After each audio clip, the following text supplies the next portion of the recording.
Didier pushed his way through the mob to Monsieur Rollard's apartment to find Têtu up and making coffee, and Monsieur Rollard barely awake, sitting slumped in a chair with his stockings down around his ankles.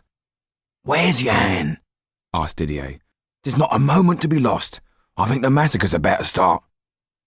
Jan appeared in the doorway. "What's happening?" asked Jan. "Why have all the bells gone crazy?" "Something's going on at the prisons," said Didier, taking a warm loaf from his coat and putting it on the table. "Then why did you let me sleep?" "Because you've been wounded," replied Têtu, bringing a pot of coffee to the table.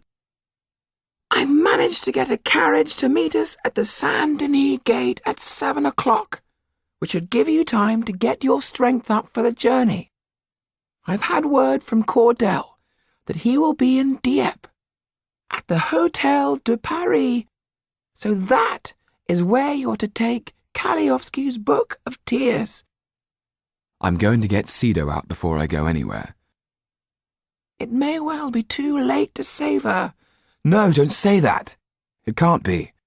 "Jan, I am sorry. The world has gone mad. You'd never make it to the prison in time, even without the wound." "No!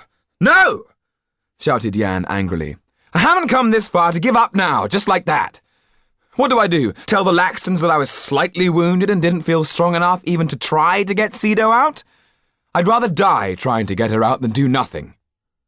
He went back into the bedchamber and came out a few moments later, already dressed and pulling on his sky-blue coat, wincing as a sharp stab of pain went through his shoulder.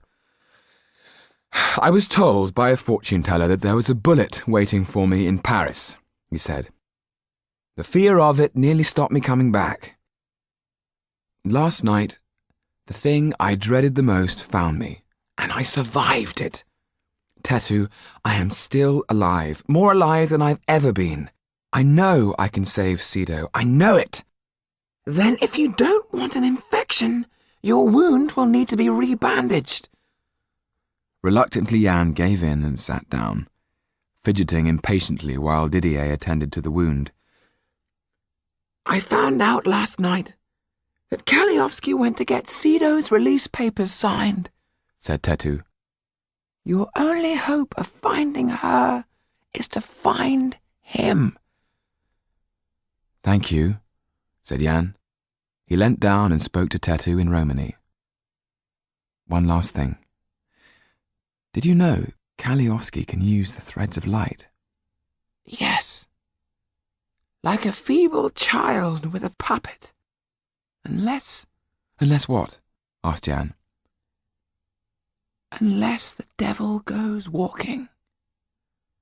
Jan kissed Têtu on both cheeks.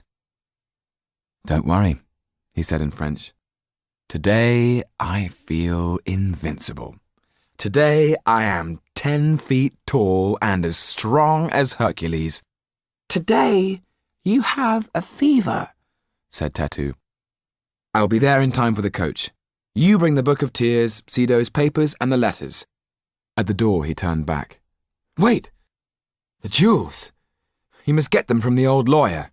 "I know," said Têtu. "Now go." Jan left, taking the stairs 2 at a time. Têtu looked at Didier, who was clutching a thick slice of bread, knowing full well what was about to be asked of him. "Get after him and try to stop him being killed." "I'll do my best," said Didier, picking up his cap and taking a quick swig of coffee. After he had gone, Têtu grabbed his coat and hat. "What are you doing, just sitting there?" he said to Monsieur Rollard. "Come on, get dressed. We have a lot to do. We have a lawyer to see, jewels to collect, and a carriage to meet." "Morbleu," said Monsieur Rollard. "Will this never end?"